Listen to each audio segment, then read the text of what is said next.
Constituency గౌరవ MLA గారు రాష్ట్ర అధినాథులు రామలింగారెడ్డి గారు పేరనే వార్త నిజంగా మనందరినీ కలిసినటువంటి సన్నివేశం.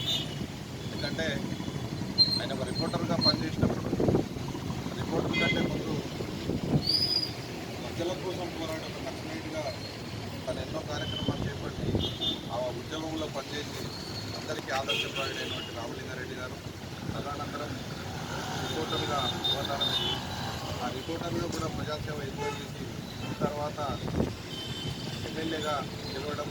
ఎమ్మెల్యే గెలిచిన తర్వాత కూడా అందరు ఎమ్మెల్యేలకు రామలింగన్నకు తేడా ఏంటంటే జనరల్గా మిగతా వాళ్ళందరూ పనిచేస్తుంటే ఎమ్మెల్యే పొజిషన్లోనే ఉంటారు, కానీ రామలింగన్న ఎప్పుడు కూడా అలాంటి మన ముందు ఎప్పుడు ప్రదర్శించలేదు. ఒక తోటి మిత్రునిగా, ఒక అన్నగా, ఒక తమ్మునిగా మాత్రమే వ్యవహరించినటువంటి ఒక గొప్ప వ్యక్తి. అలాంటి వ్యక్తి పోవడం నిజంగా కూడా విభాగ కాంగ్రెస్ ప్రజలకు మనకు అందరికీ కూడా చాలా తీరంలో ఉంది.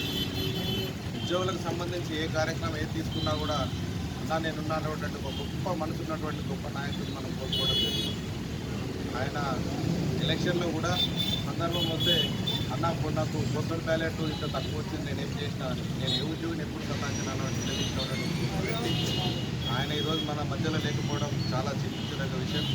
ఆయన కుటుంబానికి ఏఎన్జిఓ తరఫున సిద్దిపేట జిల్లా పక్షాన మరియు వ్యక్తిగతంగా నా తరఫున కూడా ఆయన వాళ్ళ కుటుంబానికి ప్రగాఢ సానుభూతి తెలియజేస్తూ ఆయన ఆత్మ ఎక్కడ ఉన్నా కూడా ప్రశాంతంగా శాశ్వతంగా దేవుని సన్నిధిలో ఉండాలని మనసారా కోరుకుంటూ ఆయన ఉన్న నివాళి సమర్పించడానికి వచ్చిన ఉద్యోగ సోదరులందరికీ కూడా పేరు పేరున ధన్యవాదాలు, కృతజ్ఞత తెలియజేస్తున్నాం. ఒకవేళ అవకాశం ఉంటే దుబ్బాకలో పోయేది ఉంటే మాత్రం అంత్యక్రియలకు అవకాశం ఉంటే పోతే కొద్దిమంది మాత్రం మనం, ఎందుకంటే సిచ్యువేషన్ బాగాలేదు, కరోనా పరిస్థితుల్లో పోయి మనం కూడా ఇబ్బంది పడవద్దు కనుక అవకాశం ఉంటే ఏదో ఒకరిద్దరు పోతే చూసొచ్చే పరిస్థితులు పోయేటప్పుడు తెలియజేస్తూ ఆయన లేకపోవడానికి చింతిస్తూ అమర్ రాయ్ రామలింగారెడ్డి అన్న అమర్ రాయ్ వాస్తవాన్ని కూడా నిజమే అన్న. కానీ ఇంకో